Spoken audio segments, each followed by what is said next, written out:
gente tem uma satisfação muito grande de recebê-lo aqui. E estou vendo aqui, culpa, terrível sentimento do passado. Que coisa, hein? E é mesmo, Fernando? É mesmo, viu, Faria? A culpa, ela tem o problema da culpa é o seguinte, ela é um sentimento do passado, viu, Faria? Ela está restrita ao passado. E tem muita gente que não sabe sair do passado, está pisando sempre com o pezinho lá no passado. Mas não tem gente que fala que é culpa do futuro também, não. Não. Será que no futuro eu vou ter culpa disso? Pode ser, né? Cria uma dúvida ali, né? Mas ninguém vai ter culpa. O futuro geralmente... A Deus pertence? Isso, o futuro geralmente a pessoa sente medo. O medo é um sentimento lá do futuro. Mas no passado é culpa, é mágoa, é ódio. Tá? São sentimentos que nos prendem no passado. Aquele rancor. Exato, rancor. Por que esse ano foi ruim? Gente, nós estamos no final do ano e no final do ano é isso aí. Tá lá, passou o ano, gente, deixa lá no ano de 2014. Eu sei que isso não é fácil, viu, Faria, a gente falar isso. Mas eu trouxe aqui para você um exemplo, uma pedra. Eu gostaria que você pegasse essa pedra. Faria. Vou pegar então.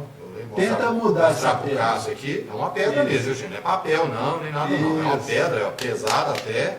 Né? Ó. E aí realmente a gente está segurando. Tenta mudar essa pedra. Mudar essa pedra? Muda. Você consegue mudar? Acho que não. Então me dá aqui. Não dá para mudar não. Não dá para mudar. Não. Então me dá aqui. Vocês estão vendo isso aqui, gente? O passado é isso aqui, ó. É uma pedra. Ela não tem como mudar. Se não tem como mudar, gente, ó, deixa quieto, tá? O passado é o seguinte, ele é cheio de arquivinhos. Você pega um envelope, tem um problema chato que você passou. Coloca ele dentro do envelope, uma mágoa, um rancor, tá? Uma culpa, põe dentro do envelope e engaveta isso no passado, lá no arquivo morto. Porque a culpa, gente, não adianta você ficar remoendo a culpa. Ela não serve para nada, a não ser para te despertar, para você não voltar a fazer mais. Se você não vai fazer mais aquilo, o que você tem que fazer é o seguinte, é deixar a culpa ali para trás e daqui para frente pensar assim, bom, eu não vou mais fazer isso. E se tiver que reparar aquele erro que te causou a culpa, procura reparar agora no presente. Isso é uma coisa bem pessoal, né, Fernando? Bem pessoal. A pessoa tem que observar essa culpa que realmente ela teve no passado e esquecer isso. Porque não adianta, viu, Faria? Você tem uma culpa, você não consegue mudar, vamos dizer assim, a lambança que você fez lá no passado. Não adianta. Então não adianta você ficar remoendo. O que você tem que pensar é o seguinte, bom, eu não vou fazer mais aquilo. Eu não vou mais cometer aquela atitude inadequada, aquele comportamento ruim. Então o que acontece? Deixa a culpa lá engavetadinha e toca para frente. Tá? Porque a gente tem que aprender, Faria, a viver o aqui e agora. Porque, na realidade, o aqui e agora, ele está acontecendo, esse momento que eu estou falando com vocês aqui, é um momento que está acontecendo no universo real. Tá? Então a gente tem que se ocupar do presente, não do passado e muito menos do futuro. A pessoa consegue ser feliz ficando, igual você mesmo disse, remoendo aí as culpas do passado? Não consegue, Faria. A felicidade, ela tem um pré-requisito, que é o quê? É você não se ocupar com o que já passou. Tá? E a culpa é uma coisa que tira a possibilidade do quê? Da felicidade. Tá? Não tem como a pessoa ter culpa e ser feliz. Tá? Quer dizer, errar, gente, todo mundo erra. Nós erramos, tá? Mas não adianta você ficar remoendo uma coisa que já passou. E um exemplo que eu gosto de dar é uma historinha seguinte, ó. Vocês estão vendo esse copo d'água? Eu consigo ficar segurando esse copo d'água durante 1 minuto numa boa. 5 minutos, 10, aí já vai começar a doer o braço. 1 hora o braço já vai começar a doer. Se eu ficar um dia segurando 10 horas, 24 horas segurando esse copo, eu posso ficar até doente, Faria. E isso é a culpa. A culpa é exatamente isso, é você ficar segurando uma coisa que não adianta, tá certo? Que não tem como, não tem solução. Então o que que acontece? Você tira a culpa e põe ali numa mesa e pronto, porque senão você não aguenta, tá? Você não aguenta viver o presente com aquele tanto de culpa, aqueles sentimentos ruins, mágoa, tristeza, que estão lá no passado. Com certeza. Seria interessante, então, nesse caso, Fernando, a pessoa exercer aí o que a gente chama de auto-perdão? Exatamente, Faria. O auto-perdão é uma ferramenta extraordinária. Porque, na realidade, Faria, a pessoa, para poder perdoar os outros, ela tem que saber, em primeiro lugar, se perdoar. Tá? Então, se você tem culpa de alguma coisa que você fez, muitas vezes você fez uma coisa que não faria hoje. Tá? Então procura se perdoar. Bom, eu fiz isso porque eu era mais ignorante, não tinha tanta informação, tá? Então, quer dizer, foi um estágio na minha vida. Então vamos perdoar isso, tá? E procurar não fazer mais.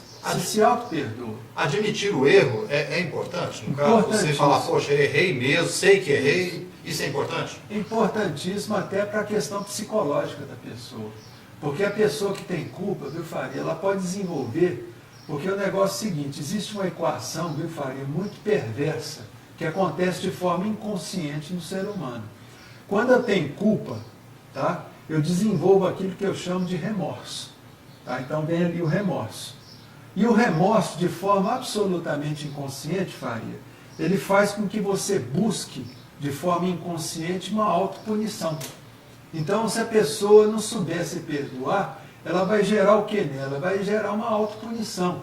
E essa autopunição, ela vai para o lado da doença que a pessoa faz. Tá? E uma doença muito comum é o câncer. Tá? A pessoa costuma fazer um câncer quando ela tem um sentimento de culpa muito grande. Ela pode gerar nela também uma forma de autopunição através de um acidente. Tá? Ela faz um acidente sem saber o que está fazendo. Tá?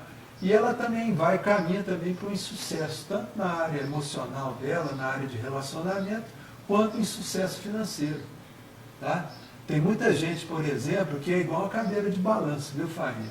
Um dia ela está ganhando dinheiro, no outro dia está perdendo tudo. Tá? Essas pessoas, geralmente, elas têm um complexo de culpa em relação aos pais. Tá? Então, é muito importante isso. A gente tem que estar sempre atento àquilo que a gente sente culpa. Tá? Será que isso está sendo produtivo na minha vida? Será que isso está tendo alguma utilidade na minha vida? Tá? Se não tem, o que acontece? Fala, eu me perdoo e me aceito como sou. Eu me perdoo e me aceito como sou. E daí para frente, procura evitar de cometer o mesmo erro. Tá certo. Bom, hoje então, Fernando, abordando aqui, culpa, terrível sentimento do passado. Um assunto realmente aí que cabe a todos nós, né, Fernando? É todo mundo, igual você mesmo disse, quem não teve um sentimento de culpa por alguma coisa que fez. Exatamente. Então isso é pertinente a todo mundo. É pertinente ao ser humano. Tá? O ser humano, ele erra também. Então, se erra, vamos procurar consertar as coisas. Agora, a gente não precisa ficar amassando barro em cima do erro. Tá? Porque senão a gente cai naquilo que a gente chama de autopiedade. A pessoa fica ali amassando barro naquele pântano da autopiedade. Tá certo? Culpa, terrível sentimento do passado. Estou vendo aqui, inclusive, Fernando, poderia perguntar, hoje faria de novo aquilo que o faz culpado? É aí que está, né? Uma pessoa normal, ela realmente vai aprender com os erros dela. Agora, a pessoa que tem algum distúrbio de comportamento ou tem alguma deficiência mental, ela realmente não vai aprender com os erros dela. Isso é o caso do psicopata. Tá? O psicopata, ele nunca aprende com os erros, por isso que ele repete sempre. Tá?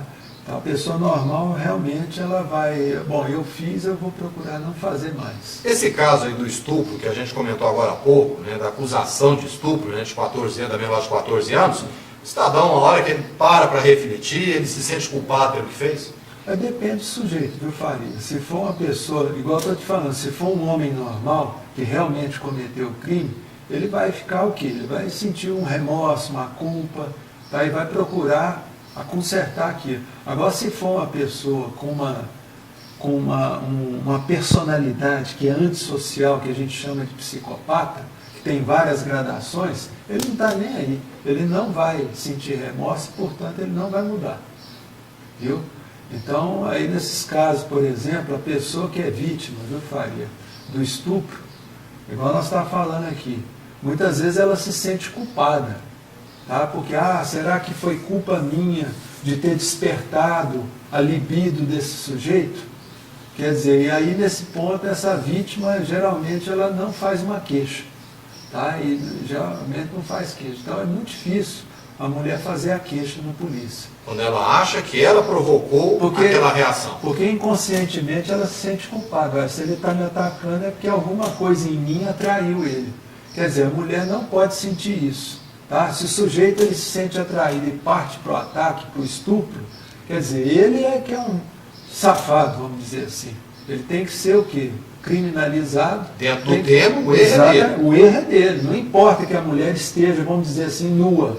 Se o sujeito ataca e vai estuprar, quer dizer, ele está cometendo um crime. Tá? Ele não pode fazer isso. Então a pessoa não tem que se sentir culpada nesse caso. Eu estou vendo aqui também, Fernando, até separei para você aqui.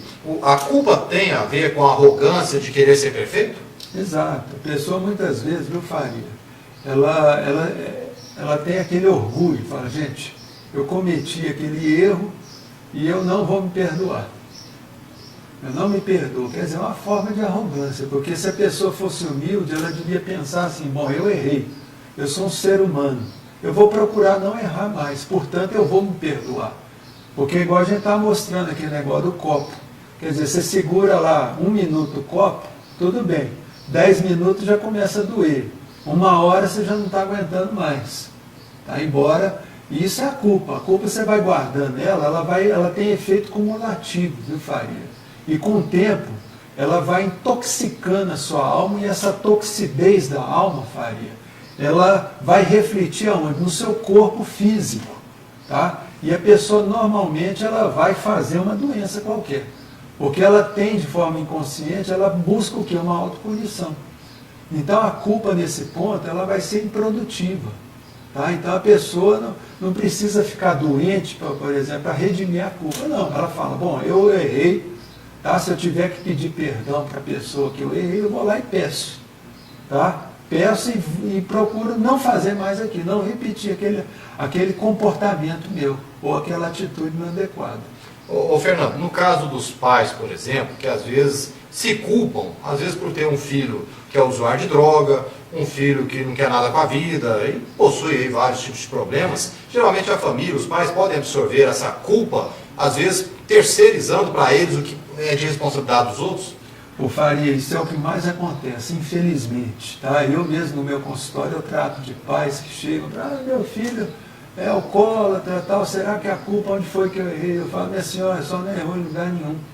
Tá? Seu filho ele é alcoólatra porque ele é um fraco. Ele não sabe falar não para ninguém. Tá?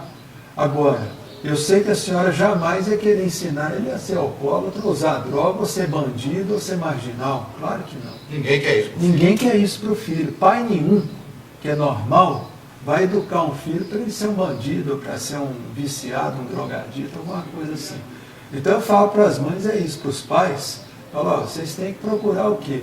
Entender que essa culpa não é sua. Tá? O seu filho é que tem que querer mudar. Tá? E vocês não têm que ficar se culpando, senão vocês vão ficar doentes para chamar a atenção desse filho. Não adianta nada, porque ele não vai poder fazer nada por vocês. Porque tem muito pai, viu, Faria, que adoece de forma inconsciente, faz uma diabetes, um câncer e tal, de forma inconsciente ele acha que aquela doença vai chamar a atenção daquele filho, vai fazer com que aquele filho mude o comportamento dele. E isso não ocorre. Tá? O filho, o máximo que ele vai ficar, vai, coitado, tomar. Minha mãe está morrendo, na hora que morrer, tá, eu vejo o que eu faço. Mas você entendeu, Fábio? Então a pessoa tem que parar de sentir culpa pelo defeito dos outros, pela atitude inadequada dos outros. Tá? Você não pode sentir culpa. Você tem que sentir culpa apenas por aquilo que você fez.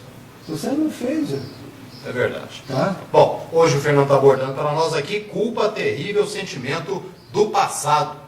Aquela questão que a gente comentou no início, né? Quem nunca teve culpa de alguma coisa, né? Vamos fazer o seguinte, mais um intervalo comercial, daqui a pouquinho a gente volta com esse assunto e também... Ok, bom, errar faz parte da natureza humana? O Faria, faz parte da natureza humana, mas você querer permanecer no erro, aí já é burrice, tá certo? E é igual o Chico Xavier falava, né? Quer dizer, o passado não tem como você mudar. Tá? Não tem como, mas nada impede que você possa ter um novo começo para o futuro. Tá? Então, muito importante isso. Errou, gente, é humano, todo mundo erra. Mas agora você tem que procurar cada dia melhorar, para não errar mais. Ou seja, em suma aqui, a própria pessoa ela pode atrapalhar o seu crescimento pessoal? Pode, é o que mais acontece, Fábio. A própria pessoa? Ué. Isso aí, por exemplo, eu tenho uma frase, há mais de 10 anos que eu tenho uma frase pregada lá no armário lá da minha casa. Essa frase é o seguinte, pare de atrapalhar. Meu Deus, fugiu a frase, mas é mais ou menos isso. Saia da sua frente e pare de atrapalhar a si mesmo. Tá? É o que a gente mais faz na vida. Tá? A gente fica na nossa frente mesmo nos atrapalhando, negando as coisas que fez, que a coisa. Então, geralmente, a gente, para mudar, viu, Faria, a gente tem que sair da nossa frente. Tá? Porque não tem pessoa que mais atrapalha a nossa vida do que nós próprios. Ou seja, inconsciente, a gente acredita que não estamos vivendo bem? Seria isso? Inconsciente. Então, de forma inconsciente, o que acontece? Você sempre está buscando o quê? Atrapalhar você nesse sentido. Tá? Porque você, por exemplo, é uma pessoa que reclama demais. A pessoa que reclama demais, ela nunca soluciona nada na vida. Ela está sempre com os problemas cada vez maiores. Então, o que acontece? A pessoa tem que mudar, porque não adianta você querer mudar o próximo, as outras pessoas, mudar o governo, mudar o planeta, nada, você não vai conseguir isso. Mudar filho, mudar papai, mamãe. A única pessoa no mundo que a gente consegue mudar, Faria, somos nós. Então, quer dizer, a gente tem que lembrar, viu, Faria, que o nosso destino, o nosso futuro, ele está 100% nas nossas mãos. Não adianta a gente querer terceirizar isso para ninguém. Tá? Então a gente tem que sair realmente da nossa frente e parar de atrapalhar. Ô Fernando, é mais fácil a gente buscar então os erros nos outros do que os nossos próprios? É o que eu falo, viu, Faria? O erro do outro é sempre mais barato. Se você aprender com o erro do próximo, o erro do vizinho, quer dizer, igual aquele ditado que fala, o prejuízo do outro é mais barato. Tá? Então, isso mostra o quê? Que a gente tem que procurar aprender com os erros dos outros. Quer dizer, uma pessoa inteligente, ela aprende. Agora a outra não. A pessoa que é menos inteligente, ela vai errar, ela vê o outro errando e comete o mesmo erro. Tá? Olha, Fernando, até para a gente entrar um pouquinho, e aí a gente pede desculpa aí para os espíritas, mas a gente pensa que para os espíritas, os erros são dívidas de outras vidas. Isso é verdade? É aquela lei da causa e efeito que tem dentro da doutrina espírita. Tá? A doutrina espírita ela fala o seguinte, que quando a gente sofre problemas, tá? Principalmente problemas que já vêm desde a infância. Isso aí é problema do passado. A gente está resgatando alguma dívida. Mas a gente não pode ficar preso nisso, viu, Faria? Porque senão a gente entra naquela situação do fatalismo. Ah, eu fui assim, isso vai acontecer, isso já está previsto e eu não vou mudar nada. A gente tem sempre que lembrar o seguinte, que o presente é real, e que a gente tem que aproveitar o presente para o quê? Para ter um futuro melhor. Você não pode ficar preso ao passado. Se fosse para a gente ficar preso ao passado, Faria, a gente lembraria de tudo de outras vidas. Então, quer dizer, a gente tem que procurar o quê? Viver o aqui e agora. Com certeza. Tem um problema, enfrenta ele e procura não ter mais. Erros do passado, então, podem prejudicar o futuro e o presente? Pode, viu, Faria? Mas a gente não precisa preocupar com o passado, igual eu falei. Mas pode prejudicar o quê? O presente e o futuro. Então o que acontece? Se você tem culpa, igual a gente está falando, procura se perdoar, procura corrigir aquilo que te levou a ter a culpa, para que no presente você tenha um presente tranquilo e um futuro melhor ainda. Tá? Porque as pessoas têm que lembrar o seguinte, a gente pode escrever o futuro? Pode. Aonde? No presente. E quando ele passar a ser, porque o futuro, quando ele passa a ser presente, a gente vai viver ele. Então a gente tem que procurar o quê? Trabalhar bem no presente, tá? Fazer tudo aquilo que a gente puder de melhor, para que no futuro a gente não tenha o que reclamar. Fernando,